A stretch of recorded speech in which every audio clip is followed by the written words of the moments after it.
The following is a special presentation of Tony Kurre Radio. From hot dogs to cool kitties, this is Darkside of the Pooch. Dr. Rab Stewart, what you got? Oh, yeah, that's good. I like that. Another version, another wonderful edition of Darkside of the Pooch. You can, of course, check all the episodes out on Spotify. Search Tony Kurre Radio or TonyKurreRadio.net or download the Tony Kurre Radio app. You can hear the show live every Monday at noon and 8 to hear first-run episodes, and Spotify has all of our previous episodes. Brought to you by Ed's Pet World down there in beautiful Homewood. They're redoing all the pavement and all the roads down there, so it's going to make parking a lot easier down there. Ed's Pet World's been around for 50 years. They deal in exotic pets, everything from caiman alligators. They've got snakes. They got Burmese pythons. They got everything down there. Chinchillas, rabbits, tarantulas, fish, and everything. It's fantastic. Go down there. They're going to help you not only get you the exotic pet you're looking for, but also make sure it's taken care of. And, of course, Seth also travels the country looking for great toys. He loves vintage and collectible toys, all kinds of Star Wars stuff. Stuff still in the box. If you go up in your attic and find some things, buy, sell, and trade, do it with Ed's Pet World. They're a wonderful and proud sponsor of Darkside of the Pooch. Dr. Reb, how you been, brother? What's going on? Not much. I'm, just enjoying the holiday. Enjoying the long weekend. I hear you. This show will actually be the first one that runs on in June. So it's the first show of June. Yeah. Speaking of Memorial Day, I know last weekend you checked out the Phish show. We did have a question. So a lot of people listen to the show. They want to know if you like fish because it's an animal. And I was like, no, I don't think so, but I'll let you answer that question. How was the show down at the wharf?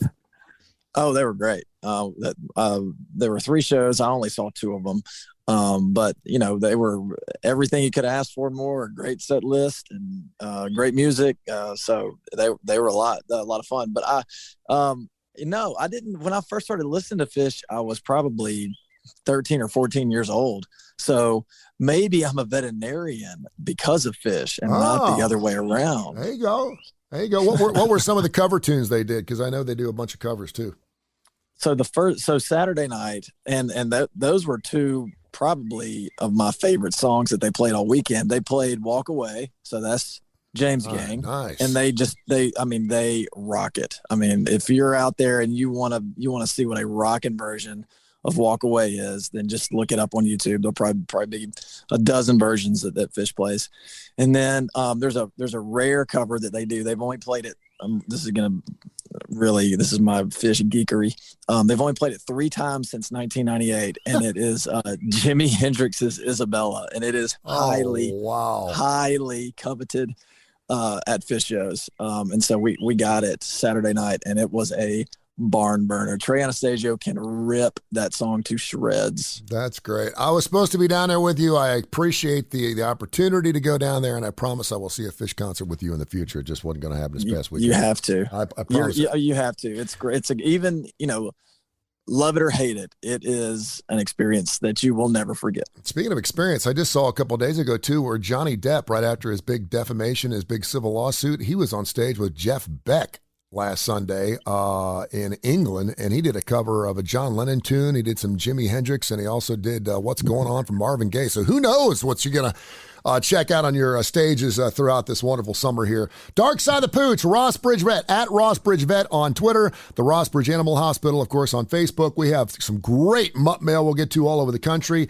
I do want to mention, though, June, since the first show of June, this is Adopt a Cat Month and also National Foster a Pet Month. And I know a lot of people certainly adopt pets and bring pets in, but what's the difference between saying a national foster or fostering pets? How many people actually foster pets, and how long do you normally keep an animal before it is adopted? Do you foster pets through some organization, the Humane Society, or is that something that you do on your own? How does that work? Do you know? Fostering pets is really common, and it can be through the Humane Society. The Humane Society can, pre-COVID, I'm not sure if they're still doing it. Lots of things have changed, so don't quote me on this. But they would let you take a pet home for the weekend and be sure that it was a good fit for your family, and a good fit for the pet as well. So the Humane Society does it. it's probably a little more common to foster for rescue groups. Rescue groups have a lot of pets that they're trying to help, that they're trying to find homes for. And so some rescue groups don't have big facilities, some do. But other rescue groups are a little bit smaller. And so they rely on foster homes for the dogs until they get adopted. And it really depends on how long people want to keep them. You know, how long do you want to foster a dog? And then some of those fosters end up adopting them.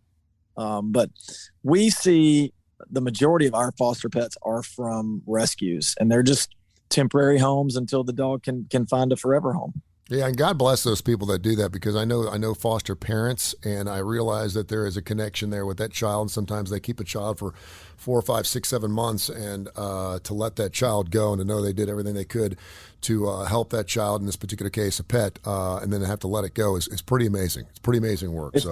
It's really hard, and I don't think that I could be a foster, because I think if I was, I would have a house full of pets and a house full of kids, because once you bring them on, I don't know if I could let them go. And it takes someone really, like you mentioned, somebody really strong to do that. And literally, thank God that we have those people.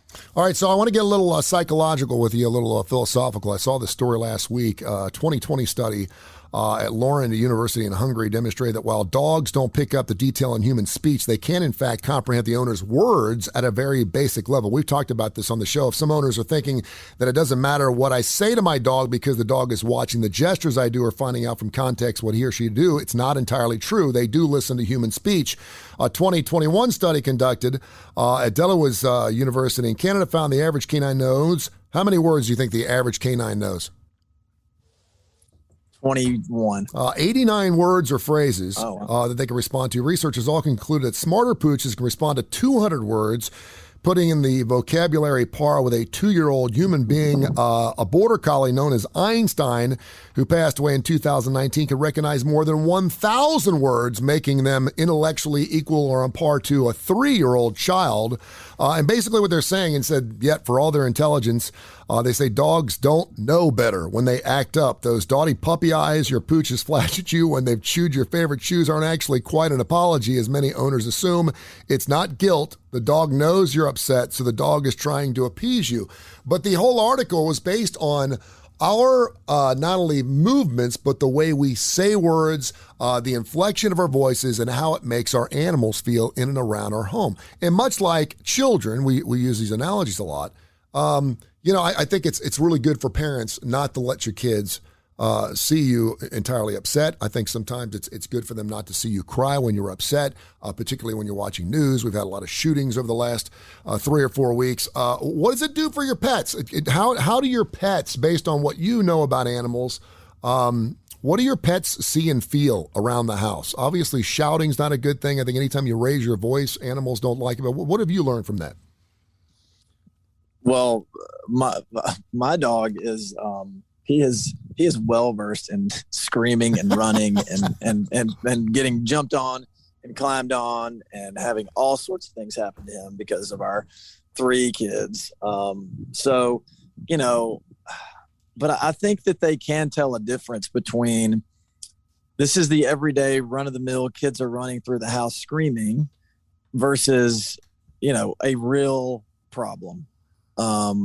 Because I think they pick up on it. They pick up on the words and the actions that go along with the words. But just like you said, I mean, I said 21 because I don't think my dog's very smart. So I think his vocabulary is less than 80.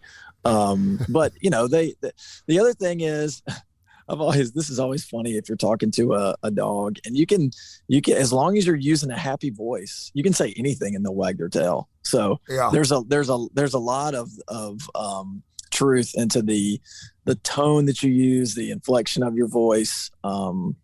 Because I can look at my dog and say, oh, you're such a good boy. And if I use a nice voice, he wags his tail. Uh-huh. And if I say, you know what? You really should not have pooped on the rug, Renzo, but I love you anyway. If I say that in a happy voice, he's still wagging his tail the same way. Like, he doesn't understand the difference. Do you think they get used to the atmosphere? Every person that I've ever lived near has got that neighbor in the neighborhood where you can hear the people shouting at each other. The mother and father are shouting, one's an alcoholic, and the kids are out in the front yard. They just get used to the drama all the time and all the screaming and yelling, and sometimes that's how they get along. Do dogs understand that as well? They get used to that, and so it doesn't affect them as much? I think so. Yeah. I mean, like, because my dog is 12 and we had him before we had kids. Our oldest kid is 8. So we had him for several years. He was not used to kids at first. If a loud noise happened or a weird toy that makes a lot of noise, initially it would, stress him out. But now, that stuff is it's background noise. Yeah. There you go. We got a ton of mail here. TonyCurryRadio.net. Become a bonehead and leave your email questions. You can also do so on Spotify, where you can hear all of our Dark Side of the Pooch shows, brought to you by Ed's Pet World with Dr. Rab Stewart here. 208-0301. 208-0301 is their phone number right there at the Rossbridge Animal Hospital. You can find them on Facebook and at Rossbridge Vet on Twitter. You ready for some questions? Oh, I'm so ready. Rocky in Knoxville is not a big fan of this time of the year because of Memorial Day and the 4th of July right around the corner, fireworks, dogs freaking out, a lot of thunderstorms up in the Knoxville area during this time of year. What's the best way to help my dog with anxiety? Well, most of the time in cases like this, you're kind of limited with your options. There's if you want to avoid pharmaceuticals, then there are kind of like blankets or special vests that you can use. Mm-hmm. If your dog tends to respond to being held if they're scared, then these type kind of blankets or shirts might work. If they don't like to be held when loud noises happen, then it's probably not going to do anything for it, and you might be left with medication as your only option. There's a bunch of different classes of medication that we can use, bunch of different medications that have varied effects. So everything from something like trazodone, which just helps them relax, and really you never notice any difference other than the fact that they are just not responding to the loud noise. And there's other like diazepam, that can kind of relax them too. And there's a variety of sedatives that you can use. Sedatives probably aren't the best thing because some of those drugs, they don't calm them. They just make it so they can't really run around. Yeah. From an emotional standpoint, that can make the dog even more fearful, but you would just never know it. I'm going to throw out an idea that's going to make you, since it's my idea, I'd have to get half. This is a great idea because I do this to my Havanese. I put my hands over his ears and it works. Are there any dog muffs, ear muffs for animals? I think that's probably something that just got birthed right now. I mean, I'm seriously, because I put my hands over his ears and I keep petting his head, and when it thunders, he doesn't do anything. He likes it. We'll have to look that up because I've never seen those. In this day and age, I feel like everything's been invented. So maybe it has. I've never seen or heard of that. All but right. If it hasn't, then maybe we need to do some R&D. All right, let's go to Casper, Wyoming. Mike wants to know, should I really brush my dog's teeth, and are there whitening strips for dogs? You should brush your dog's teeth if you can, just like you brush your own teeth. The people who have dogs that will tolerate that are few and far between.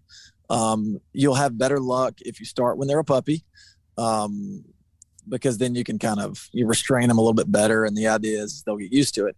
If you start this on it doesn't matter what size dog, small dog, big dog, if you start it when they're, even a few months old, you're probably not ever going to get them to do it.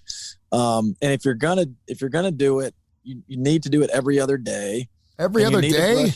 Every other day. Wow. Every other day. The research shows that if you do it less than every other day, it's not going to give you really any results to speak of. So, and you have to brush all surfaces just like you brush your own teeth. Now much like a dentist, can you just take them in to get serviced, or do you guys do that there? Oh yeah. So, brushing the teeth at home is, I mean, obviously that's what we would do at home. But what we do when we say we need to clean your dog's teeth is that is the equivalent of you and I going to the dentist. They're scaled and they're polished. And because some people, they think when we say, oh, we're going to clean your dog's teeth, they think that we're just going to brush them at the office. No, because that definitely won't. That mean, brushing your dog's teeth one time will not do anything. So when we say we need to clean your dog's teeth, it is a complete oral exam where we scale and polish the teeth, and they do have to be anesthetized for it because they will not tolerate that if they're awake. It's not safe for the pet, and it's not safe for the people who are working in the pet's mouth. This is Darkside of the Pooch with Dr. Rab Stewart from the Rossburg Animal Hospital. I'm Tony Kurre on Spotify. Go back and listen to all of our previous episodes. First run shows run every Monday. It's Darkside of the Pooch Monday here on Tony Kurre Radio at noon and 8. Gail in Birmingham wants to know, how can I keep my dogs from digging holes? Man, that's been an issue with me, man. It's particularly if you got like French drains, the drains that go underneath the ground, and those squirrels and little chipmunks get in there and they'll start digging stuff up. And I've had dogs ruin air conditioners. I've had them ruin my cable, everything. How do you get dogs to stop digging holes? The thing that I have read, I've never done this because I don't. Out of all the dogs that I've had, I've never had one that is a hole digger. But I've had a lot of people ask me this question, and one thing that I came across, and I don't have any experience with this personally, so honestly, I'm not sure if it is effective, but you can put their own poop in the holes that they dig and then cover it up. Really? Yes, that is supposed to work. If they go back to the same spot over and over again, it is supposed to work. Now, if they're not going back to the same spot, then that's going to be kind of difficult to do because there's no way you can just take poop and guess where they're going to dig and then bury it there. Yeah. But, let's say if they always have this spot that is at a certain part of the fence or in a certain part of the yard, take, a few of their bowel movements and put it in there and cover it up. And that may work. What does that do? I have no clue. The only thing that I could really relate it to is it's the same principle when you are putting a pet in a kennel and trying to housebreak them. They don't want to come in contact with their own poop. They really don't like it. So the reason that crate training works is because if you pick the appropriate size kennel or crate, if they poop in there, they're going to have to come in contact with it a little bit. And they don't like that, so they don't poop in there anymore. So I think it's probably the same principle as that. They don't like their own poop, but they like other dogs' poop. Well, some dogs like their poop so much they'll eat it, and they'll eat other dogs' poop. They'll eat their own poop, which so that if you have a poop eater, burying the poop may not work. It actually might make it worse. It's like a little treat. They think they may have buried their own poop just so they could eat it later. So when a dog smells the poop of another dog, and if you have a dog and you're walking past another pile of crap in someone's yard in the neighborhood, they will stop to sniff it. What do they get from that, you think? Do they know what type of dog it is? Do they just smell a certain what is that? I think it's just a curious smell. I don't think it really has anything to do. And again, I don't know that anyone knows the answer to this question. I think it would just be all speculation, but it's a really strong smell, and dogs like things that are really strong smelling. So, if you had like some old cheese that had been sitting on the sidewalk or in like a, common area or whatever, they would want to sniff that just like they want to sniff the poop. Yeah. So I don't think it's the fact that it's poop. I think that it's just a very, odoriferous thing.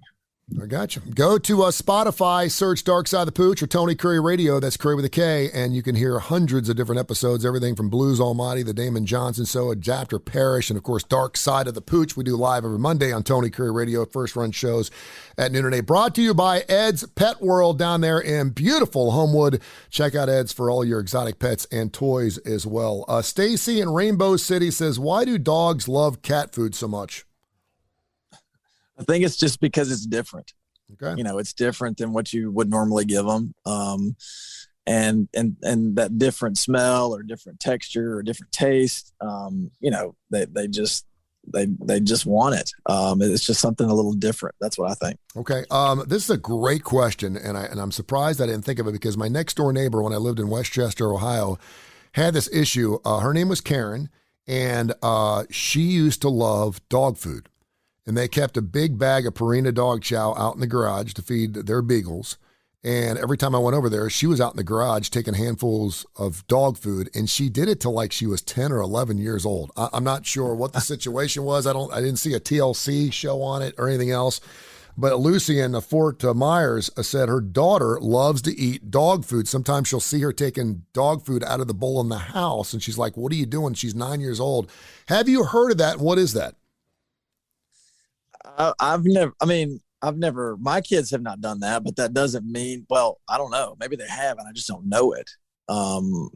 Kids you never know what they're going to do. I say this, I've never caught my kids eating dog food.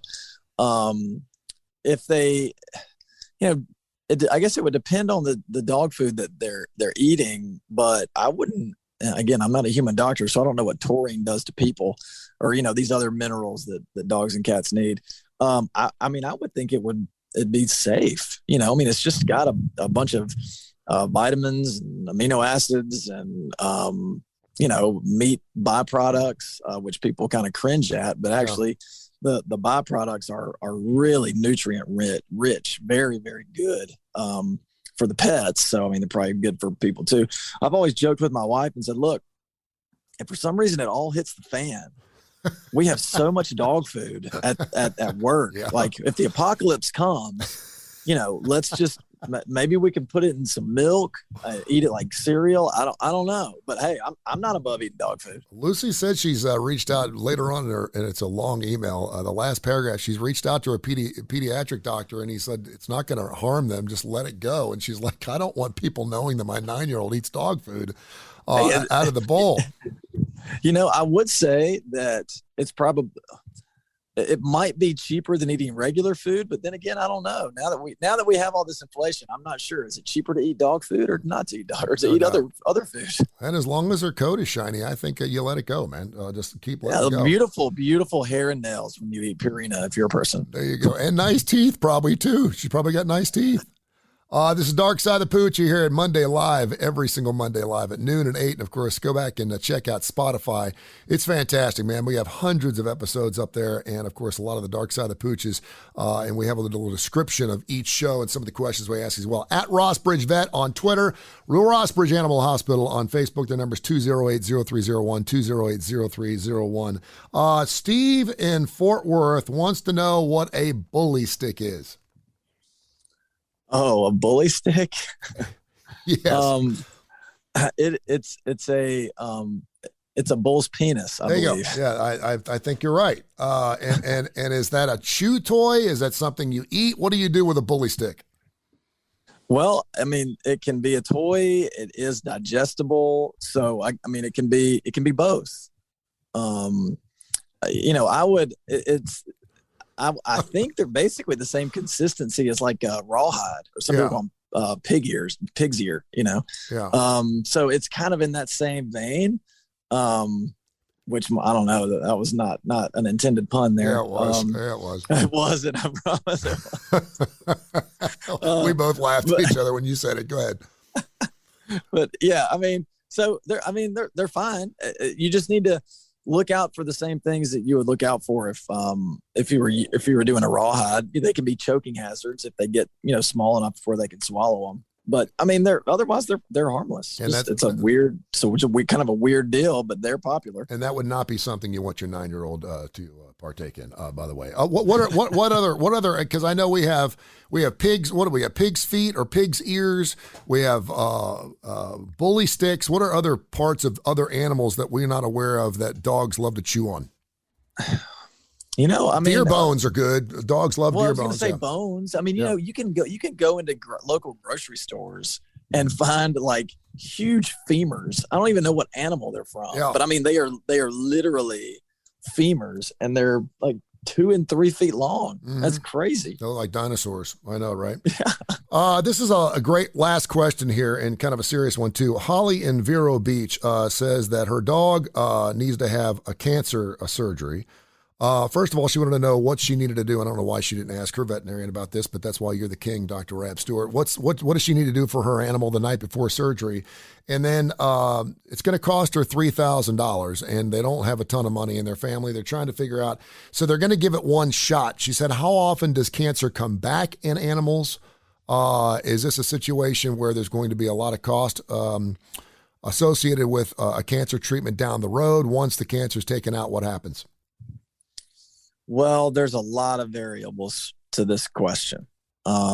So the variables would be, how old is the pet? Is the pet otherwise healthy? What area of the body is this cancer in? Is it, an internal organ? Is it a limb? Is it in the bone? Is it on the skin? So with cancer, the best way to figure out what the future could hold is if they stage it. And staging cancer can be expensive and it can be invasive, but it usually requires some x-rays of the chest and ultrasounding the abdomen because you're looking for cancer in other parts of the body. Also, either getting a lymph node aspirate, so that's just putting a needle in the lymph node, or taking a full biopsy of a local lymph node. Once you, it's not, a lot of times it's not common that we do those things. But sometimes if you really want to know what are my pet's odds of making it through this and how long will they have once the surgery's over, staging it is the best way to do it. But like I said, it can be invasive and it can be expensive. So a lot of people, they don't want to do that. Let's just say, for example, if the cancer is in the spleen, which is in the abdomen, and we don't, it is best medicine to ultrasound the liver and run some blood work before you go in and take a spleen out. But that's not even a full stage. That's just maybe a little bit of staging there. But so if it's an old pet, some people may not want to do the staging part. They say, look, do what you can to give my pet the thing that you think will help it for the longest. Yeah. And so sometimes we don't stage them. But that's a tough question to answer because there are so many variables to it. Is cancer somewhat the same in animals as it is in human beings, and that there's a remission period, and if it doesn't come back after 3, 4, 5 years, you're cancer free, or does it normally come back, or can you say?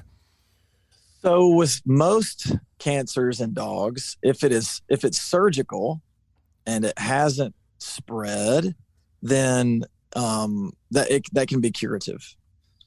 But if it's not surgical and you need chemo, like chemotherapy, most cancers that require chemo,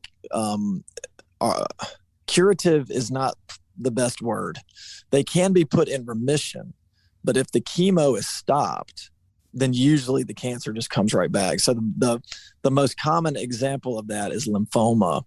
That's one of the most common cancers of dogs, and it's a cancer of the lymph nodes, but it can spread to other organs.